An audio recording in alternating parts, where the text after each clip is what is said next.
Les voix du passé parlent à nouveau grâce à l'intelligence artificielle. Des textes anciens qui ont déconcerté les chercheurs pendant des siècles révèlent enfin leurs secrets. Voici donc les plus grandes percées archéologiques et historiques faites grâce à l'IA jusqu'à présent. Salut, c'est Zaba et commençons tout de suite les parchemins du Vésuve. Nous sommes à l'aube d'une révolution de l'intelligence artificielle. Pour la toute première fois de l'histoire, un parchemin illisible a été déchiffré. L'intelligence artificielle a percé les secrets d'un parchemin de papyrus appartenant à la famille de Jules César lui-même. Ce texte a été brûlé lorsque Pompéi a été détruite. Tu m'étonnes qu'il soit difficile à lire. Il a non seulement des milliers d'années, mais il est aussi cramé. Au XVIIIe siècle, des centaines de parchemins en papyrus ont été découverts dans une bibliothèque de Pompéi. Cette bibliothèque, située dans une villa somptueuse, appartenait au beau-père de Jules César. C'est d'ailleurs la seule bibliothèque conservée de textes jamais découvertes de l'époque romaine antique. Et comme vous pouvez l'imaginer, les parchemins de cette bibliothèque sont inestimables. Imaginez toutes les connaissances cachées là-dedans. Mais il y a aussi un petit problème, tout petit problème. Les parchemins sont aussi brûlés. Chaque parchemin de la bibliothèque est tout bonnement carbonisé, comme du pain grillé. Lorsque le Vésuve est entré en éruption, en 79 de notre ère, Pompéi a été enseveli sous une couche de débris volcaniques, y compris ses livres. Et quand les archéologues ont essayé de dérouler les parchemins, ils se sont désintégrés en poussière entre leurs mains. Aujourd'hui, l'intelligence artificielle vient à la rescousse. Le docteur Federica, spécialiste du papyrus à l'université de Naples, a déclaré que le volcan avait peut-être en réalité préservé les informations contenues dans les parchemins. Normalement, des documents anciens comme ceux-ci se décomposeraient en 2000 ans. La seule raison pour laquelle tant de traces de l'Antiquité subsistent est qu'elles ont été gravées dans de l'argile ou de la pierre. Les textes écrits sur du véritable papier se décomposent généralement assez rapidement et ne sont presque jamais retrouvés intacts et lisibles. Les températures extrêmement élevées de l'éruption du Vésuve ont carbonisé les parchemins, les préservant donc parfaitement sous une couche de matière brûlée. Et si les archéologues peuvent simplement gratter cette couche de carbone pour atteindre les informations en dessous, ils pourront lire les parchemins. La première avancée est survenue l'année dernière, lorsque le docteur Brent Seals de l'université du Kentucky a utilisé des scanners pour dérouler virtuellement les parchemins. Cependant, l'encre noire au carbone restait indéchiffrable. Une équipe de 3 étudiants en technologie a donc appliqué l'intelligence artificielle au problème. Youssef Nader, doctorant à Berlin, Luc Faritor, stagiaire chez SpaceX, et Julian Schillinger, étudiant en robotique en Suisse, ont ensemble conçu un modèle d'IA spécialement conçu pour reconnaître les lettres grâce à la reconnaissance de motifs. Le modèle d'IA a réussi à déchiffrer 2000 caractères grecs écrits sur le parchemin, mais cela ne représente que 5% du texte total. Regardez cette image tirée du Vesuvius Challenge où le logiciel d'IA effectue son travail. Les lettres mises en évidence au centre forment le mot « pourpre ». Le minuscule fragment déchiffré semble aborder des sources de plaisir dans la vie, notamment la nourriture et la musique. D'ailleurs, un passage spécifique interroge si de plus petites quantités de choses peuvent procurer davantage de plaisir. Ce sont des questions que nous nous posons encore aujourd'hui. Plus n'est pas toujours mieux. L'équipe espère lire au moins 90% de 4 parchemins d'ici la fin de l'année 2025. Elle est confiante que finalement, leur programme pourra déchiffrer les 800 parchemins carbonisés de la bibliothèque. Donc restez à l'affût, car lorsque les parchemins seront déchiffrés, je ne manquerai pas de vous en informer. En passant, n'hésitez pas à vous abonner si vous ne l'êtes pas déjà et appuyez sur le bouton j'aime si la vidéo vous plaît. Et merci pour votre soutien. Un extraterrestre au Pérou. Dans le désert péruvien, l'intelligence artificielle a découvert un extraterrestre. Et non, je ne plaisante pas, l'IA a véritablement trouvé un extraterrestre au Pérou. Mais ce n'est pas tout. Elle a aussi identifié une orque géante en train de décapiter un humain avec ce qui ressemble à un couteau de cuisine. Oui, vous ne rêvez pas. C'est peut-être la découverte la plus folle de l'année, non, de la décennie même. Au Pérou, des chercheurs ont identifié 303 géoglyphes inconnus jusque-là. Situés dans le désert péruvien, ces géoglyphes font partie des célèbres lignes de Nazca. Il y en a désormais plus qu'on ne l'imaginait. Elles ont été créées par la civilisation Nazca il y a plus de 2000 ans. Des figures humanoïdes, des animaux domestiques, des oiseaux et des poissons ont tous été cartographiés grâce à des algorithmes d'apprentissage automatique. Ces immenses figures anthropomorphiques gravées dans le sol ont été trouvées en grande partie grâce à l'IA et aux drones. Sans ces technologies, les scientifiques seraient encore en train de fouiller les rochers à la main. L'équipe de recherche vient de l'université de Yamagata, au Japon, et pendant une période de 6 mois, ces scientifiques japonais ont examiné 1139 emplacements grâce à un nouveau système d'IA nommé ResNet 50. Un des collaborateurs du projet, le physicien Marcus Freytag, a expliqué que l'IA avait essentiellement éliminé 98% des images satellites inutiles. Imaginez un peu devoir chercher vos clés de voiture dans une botte de foin. C'est ce que les humains faisaient avant, en passant au crible des milliers d'images ultra haute résolution.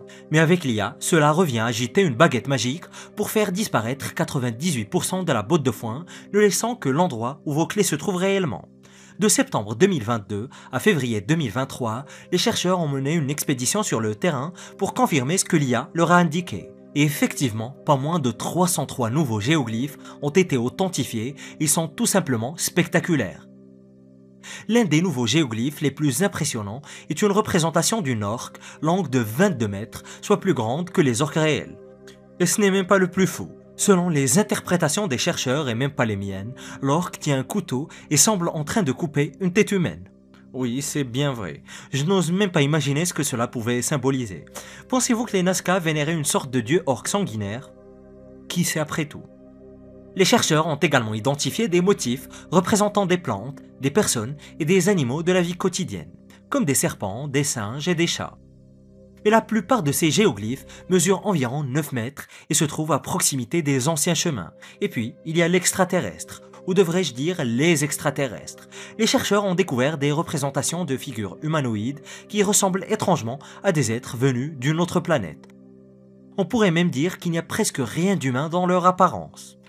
La théorie est que ces géoglyphes étaient tracés à proximité de routes de pèlerinage menant à d'anciens temples. Cependant, il existe de nombreux géoglyphes et très peu de temples ont été découverts. Ces théories semblent logiques sur le papier. Mais en réalité, la civilisation Nazca a existé environ 1500 ans avant les Incas.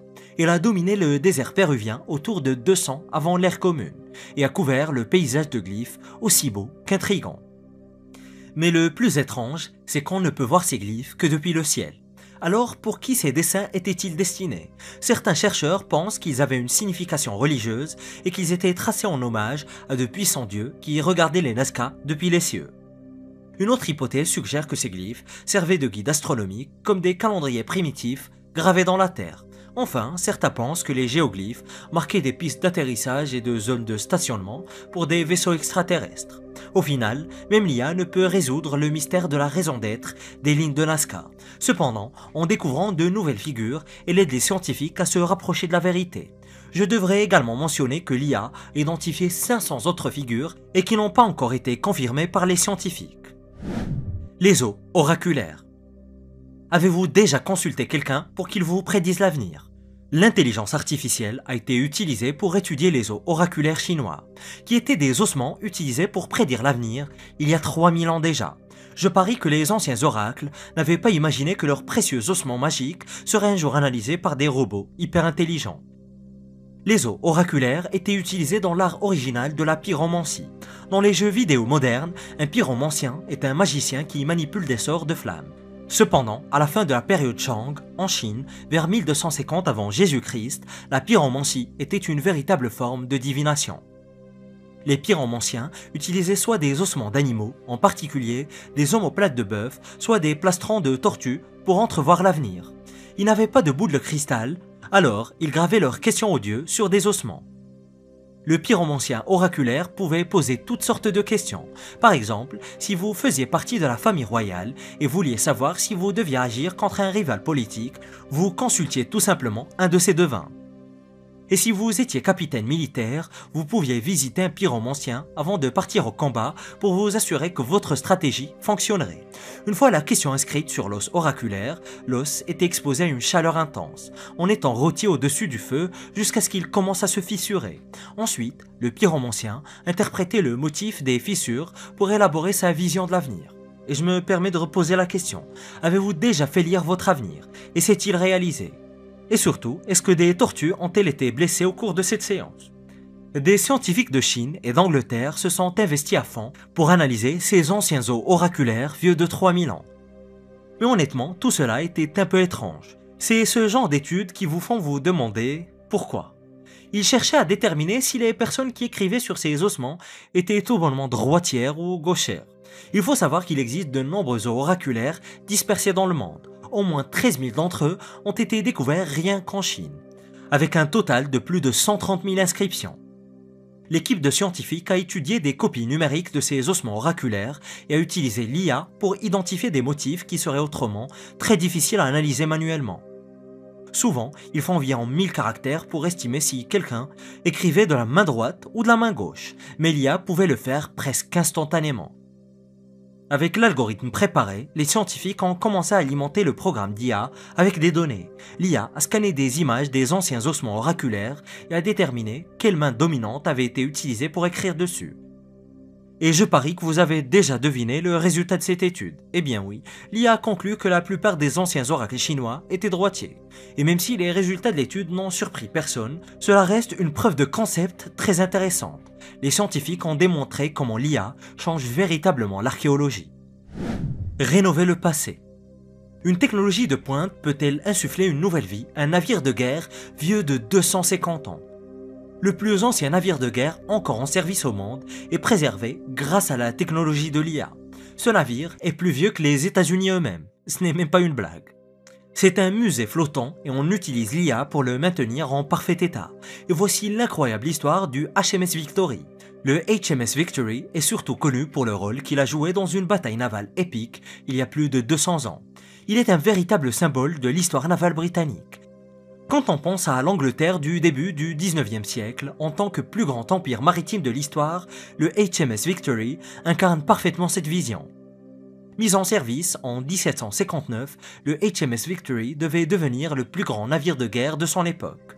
L'embarcation était armée de 104 canons et conçue pour être un véritable château flottant. Ce n'était pas un simple navire, c'était une arme de destruction massive. Je peux vous dire que j'aurais pas vraiment aimé me retrouver face à ce monstre. Le Victory était d'ailleurs si imposant qu'il nécessitait 820 hommes pour fonctionner efficacement. Il a combattu lors de la première bataille d'Ouessant en 1778 contre les Français et à nouveau lors de la deuxième bataille d'Ouessant en 1780. Il a également participé au siège de Gibraltar, a combattu pendant les guerres révolutionnaires françaises et a dû être reconstruit en 1800 en raison des dommages qu'il avait subis. Le Victory a connu un véritable retour en force en 1805 lors de ce qui a été qualifié de bataille navale la plus légendaire du 19e siècle. La célèbre bataille de Trafalgar opposait la marine royale britannique aux forces combinées des marines françaises et espagnoles. Vous ne le saviez peut-être pas, mais Napoléon avait tenté d'envahir le Royaume-Uni. Oui, Napoléon Bonaparte lui-même avait ordonné aux flottes espagnoles et françaises de s'emparer de la Manche. Mais ce qui s'est produit à la place, c'est une victoire triomphante pour les Britanniques. Napoléon a échoué dans son projet d'invasion du Royaume-Uni. Et c'est Lord Nelson qui a conduit la flotte britannique à la rencontre des forces combinées de Napoléon dans l'océan Atlantique, au large du cap de Trafalgar. Et même si Nelson était en infériorité numérique, il dirigeait la bataille depuis, vous l'avez deviné, le HMS Victory. Et bien que Nelson ait été touché peu après le début de la bataille par un mousquetaire français, il a tout de même mené les Britanniques à la victoire. Lord Nelson a refusé de mourir avant que la bataille ne soit gagnée. En 2024, le Victory a célébré 246 ans de service ininterrompu. Aujourd'hui, il est conservé dans le chantier naval historique de Portsmouth dans le cadre d'un programme de conservation visant à le maintenir en parfait état. Et des scientifiques de l'université de Southampton ont appliqué la technologie de l'IA à des milliers d'images prises du navire pour aider à préserver son histoire. Actuellement, le Victory subit des travaux de conservation, notamment le remplacement de certaines de ses pièces. Par exemple, des planches anciennes et en décomposition sont retirées et remplacées par de nouvelles. Ce type de travail de conservation se produit régulièrement, non seulement sur des navires de guerre légendaires, mais aussi sur d'autres trésors historiques. Les archéologues sont obsédés par l'idée de garder une trace minutieuse de chaque détail qui change lors des travaux de restauration. Auparavant, un archéologue devait décrire chaque objet changé, en consignant minutieusement chaque clou, écrou ou boulon. Mais aujourd'hui, les scientifiques utilisent l'IA. L'algorithme produit un modèle 3D précis qui stocke toutes les informations historiques vitales. Ce n'est peut-être pas ce à quoi on pense en premier quand on associe les mots intelligence artificielle et archéologie, mais c'est là encore un autre exemple de la manière dont ces technologies est utilisée pour suivre et préserver l'histoire humaine. Histoire perdue dans le quart vide. Le quart vide est-il réellement vide ? Ce vaste désert situé dans la péninsule arabique cache des secrets historiques perdus, révélés grâce à l'intelligence artificielle. Aux confins d'un des déserts les plus inhospitaliers de notre planète, il s'avère que l'IA est bien meilleure que nos yeux afin de repérer des secrets enfouis sous le sable. Imaginez des vagues infinies de dunes de sable comme un océan figé s'étendant à perte de vue. Il y a des rochers partout et de gigantesques dunes couleur rouille qui ressemblent à des décors de films de science-fiction. Et devinez quoi? Très profondément, sous tout cela, il existe un monde perdu rempli d'histoires humaines qui n'attend qu'à être découvert. D'ailleurs, il n'y a pas si longtemps, il était presque impossible pour des archéologues de faire des prospections dans un tel désert. Mais tout cela est en train de changer avec les technologies modernes. Aujourd'hui, les archéologues combinent des études de terrain avec des images satellites en scannant des anomalies qui pourraient révéler des secrets enfouis. Les scientifiques peuvent désormais trouver des sites anciens sans quitter les écrans de leur ordinateur. Impressionnant, non? Cependant, le quart vide ou le Rubal Khali reste très difficile à sonder. Dans ce désert, Google Earth est pratiquement inutile. Les tempêtes de sable, les nuages de poussière et les motifs étranges des dunes compliquent énormément la détection de sites. Et c'est là qu'intervient l'intelligence artificielle, le héros du jour. Diana Francis, scientifique spécialisée en atmosphère, et son équipe ont créé un algorithme d'apprentissage automatique capable de lire des images satellites prises avec une technologie spéciale appelée radar à synthèse d'ouverture ou bien SAR pour faire court. Ces technologies utilisent des ondes radio pour voir à travers des matériaux comme le sable et la Terre un tout petit peu comme des rayons X pour la planète. Elles pourraient même être utilisées pour trouver des villes perdues dans la jungle ou des artefacts enfouis sous la glace de l'Antarctique. Diana a formé cette intelligence artificielle en utilisant les données d'un site vieux de 5000 ans appelé Sao Kaladi. Et ce site est d'ailleurs toujours en cours de fouille dans le désert près de Dubaï. Après cet entraînement, l'IA est devenue experte pour repérer d'autres villes anciennes cachées sous le sable. Très impressionnant. Mais qu'ont-ils trouvé jusqu'à présent? Malheureusement, pas grand-chose. Regardez cette image fournie par l'université Khalifa. Les cercles jaunes sur le côté gauche montrent les fouilles en cours, tandis que les cercles roux sur le côté droit indiquent où le programme d'intelligence artificielle prédit une structure enfouie. Et la prochaine étape consiste pour les archéologues à se rendre à l'endroit désigné par l'intelligence artificielle pour creuser et voir ce qu'ils trouvent. Si c'est concluant, le logiciel pourra être utilisé pour repérer d'autres sites à travers le désert. Donc, plus qu'à attendre et voir ce qui va se passer. Mais si tout fonctionne, l'IA pourra désigner les meilleures zones d'excavation possibles. Et si ces technologies s'avèrent concluantes, où voudriez-vous qu'elles soient utilisées? Dans les déserts d'Égypte, dans la jungle amazonienne ou quelque part d'autre? Dites-le moi dans les commentaires. Et voici les découvertes archéologiques les plus choquantes faites récemment. Découvrez-les en cliquant sur cette vidéo.